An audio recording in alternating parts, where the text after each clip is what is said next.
President Donald Trump has raised the possibility of stepping back from NATO as Europe debates whether it can rely on Washington for its security or if it must prepare to stand more on its own. To discuss what's at stake, I'm joined by Garvan Walshe, CEO at Article 7 Intelligence for the Democrats. Garvan, so happy to have you here with us on World News Tonight from our Brussels studio. Garvan, let me ask you straight up and simply.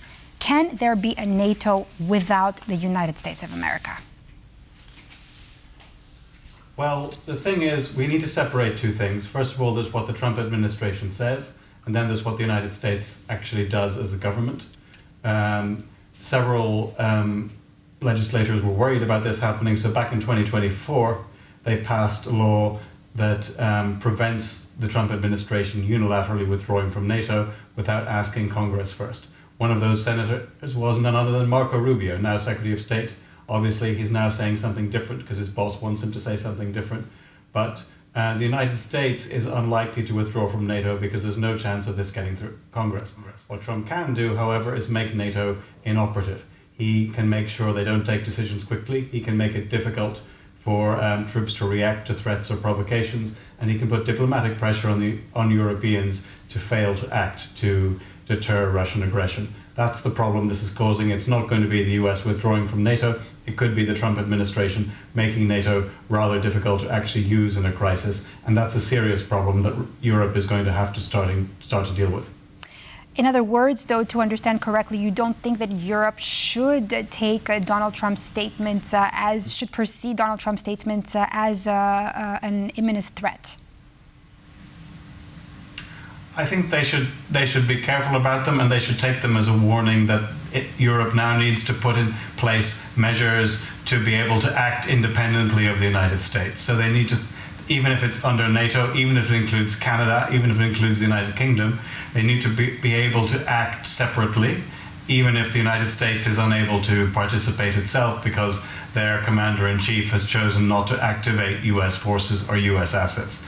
That means they have to find out where they will command operations from. It means they have to practice and exercise without the United States, and it means they need alternate ways of getting supplies to any front line that might exist and preparing to operate without US support in the event that Trump tries to make sure that doesn't happen.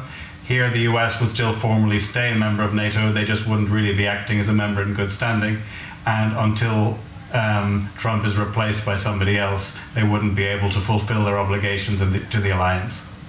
Garvan, with war in the Middle East actively, of course, ongoing, is the United States actually shifting its priorities away from NATO, you think? I mean, Trump has never treated NATO as a priority. He's always wanted to hunker down in the United States. He's tended to give Russia the benefit of the doubt at any possible opportunity. And now he's got himself into this expensive war in the Middle East that he is finding it very difficult to extricate himself from. So he's resorted to try and threaten the Europeans and ask them to help him out. Now, the Europeans are rather less likely to help him out after he threatened to invade Greenland in January. They don't trust him, they don't think he's reliable, and as a result, his ability to get European support is rather limited. Now, it's not zero.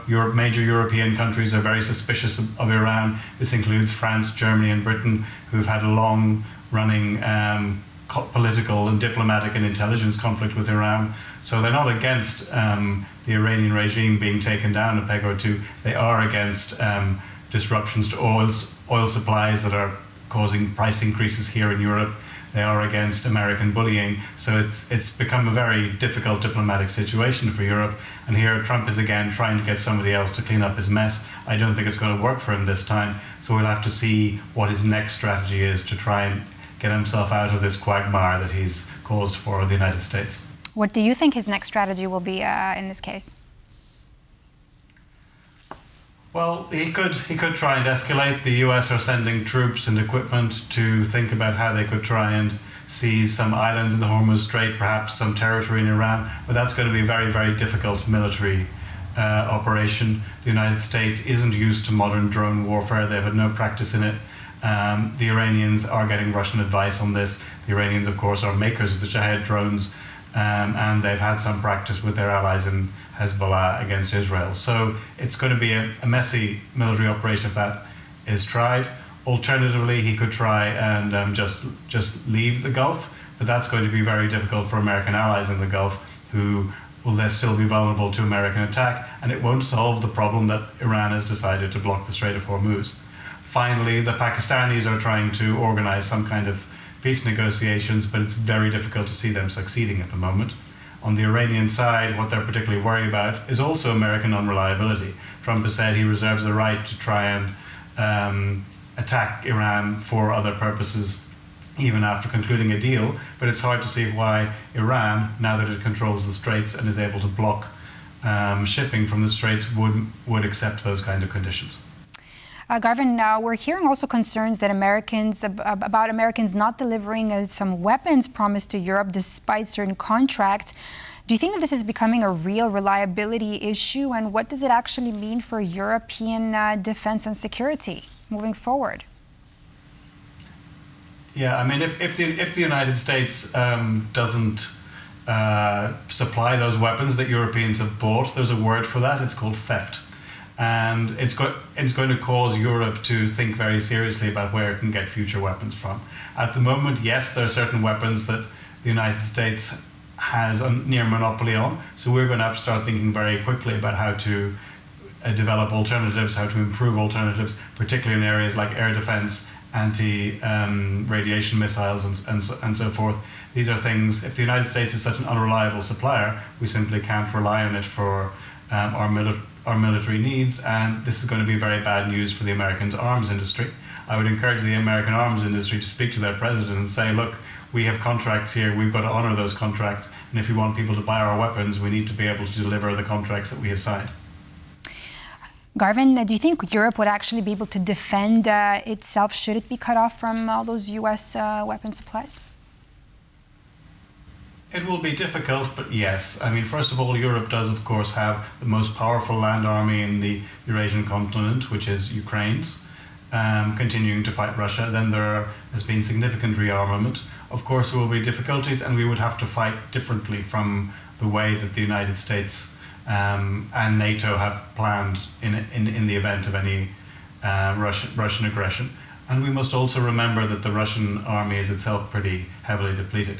They seem to be continuing to supply their armored divisions and send tanks straight from factories to what they call the Leningrad military district around, northwest Russia, rather than towards the front. But Russia right now has a very serious manpower problem. It's just managing to hold the line in Ukraine. It's not even advancing anymore. In the last month, it withdrew slightly. So I think the risk is more that over the next few years, Russia will be able to reconstitute its forces, apply the lessons it's used in the Ukraine war, and then pose other threats. It's unlikely to be able to pose an immediate threat.